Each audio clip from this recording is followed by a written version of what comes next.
भगवान के प्रति अपने श्रद्धा दिखाते हुए सभी ब्रजवासियों सहित यशोदा जी ने 7 दिन और अष्टपहर के हिसाब से 56 व्यंजन का भोग बाल कृष्ण को लगाया।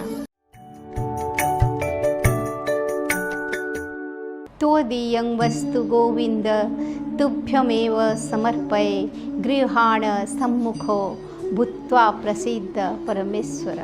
नमस्कार, उदय इंडिया डिजिटल में आपका स्वागत है। मैं हूँ उपाली अपराजिता। इस संसार में जो कुछ भी है वो भगवान का दिया हुआ है और ईश्वर प्रदत्त इन्हीं वस्तुओं में से हम उन्हें भोग अर्पित करते हैं। हर देवता को अलग प्रकार के भोग अर्पित किया जाता है, लेकिन भगवान कृष्ण को 56 प्रकार के भोग अर्पित करने की परंपरा है। इस बार जन्माष्टमी के दौरान भी भगवान के सामने 56 प्रकार के व्यंजन परोसे गए। ये भोग रसगुल्ले से शुरू होकर दही चावल, पूरी, पापड़ आदि से होते हुए इलायची पर जाकर खत्म होता है। भगवान को अर्पित किए जाने वाले 56 भोग के पीछे कई रोचक कथाएं हैं। भागवत में बताया गया है कि माता यशोदा बाल कृष्ण को एक दिन में अष्टपहर यानी 8 बार भोजन कराती थी, लेकिन जब इंद्र के प्रकोप से सारे ब्रज को बचाने के लिए भगवान श्री कृष्ण ने गोवर्धन पर्वत को उठाया था, तब लगातार 7 दिन तक भगवान ने अन्न जल ग्रहण नहीं किया। 8वें दिन जब भगवान ने देखा कि अब इंद्र की वर्षा बंद हो गई है, तो उन्होंने सभी ब्रजवासियों को गोवर्धन पर्वत से बाहर निकल जाने को कहा। तब दिन में 8 प्रहर भोजन करने वाले नंदलाल का लगातार 7 दिन तक भूखा रहना ब्रजवासियों को और मैया यशोदा के लिए बड़ा कष्टप्रद लग रहा था। तब भगवान के प्रति अपने श्रद्धा दिखाते हुए सभी ब्रजवासियों सहित यशोदा जी ने 7 दिन और अष्टपहर के हिसाब से 56 व्यंजन का भोग बाल कृष्ण को लगाया। तब से भगवान कृष्ण को 56 भोग अर्पित करने की परंपरा शुरू हुई।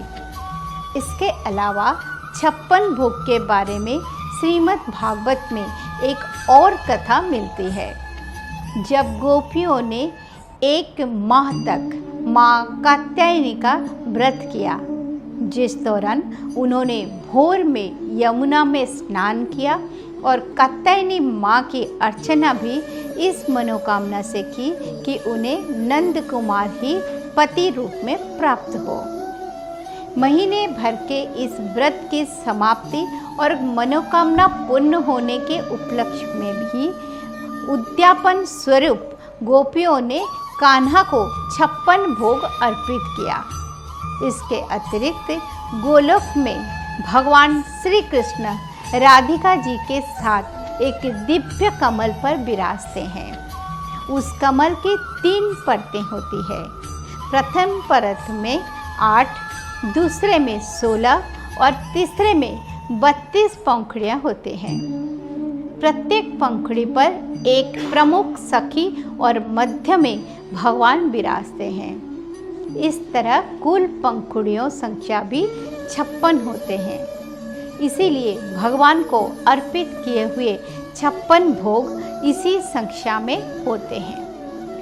भगवान को अर्पित किए जा रहे 56 भोगों में भात, दाल, चटनी, कड़ी, दही, साग, सिखरणी, शरबत, बाटी, मुरब्बा, मीठा तिकोना, बड़ा मठरी, फेनी, पूरी, खजला, घेवर, मालपुआ, चिल्ला, जलेबी, मेसू, रसगुल्ला, चंद्रकला, महारायता, थूली, लौंगपुरी, खुरमा, दलिया, परीखा, सौंफ युक्त मिठाई, बेलसाहू, लड्डू, साख, अचार, मोठ, खीर, मीठी दही, गोघृत, मक्खन, मलाई, रबड़ी, पापड़, सीरा, लस्सी, सुक्त, मोहन भोग, सुपारी, इलायची, फल, तांबुल, भोग मोहन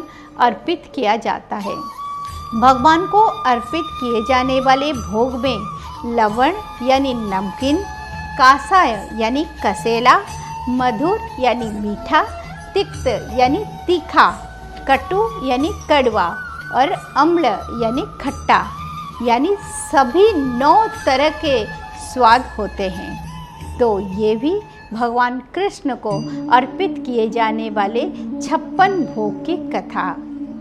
इस तरह की जानकारियाँ प्राप्त करने के लिए आप देखते रहिए मेरा विशेष कार्यक्रम भारतीय चेतना। फिलहाल मुझे दीजिए इजाज़त। जय श्री कृष्ण।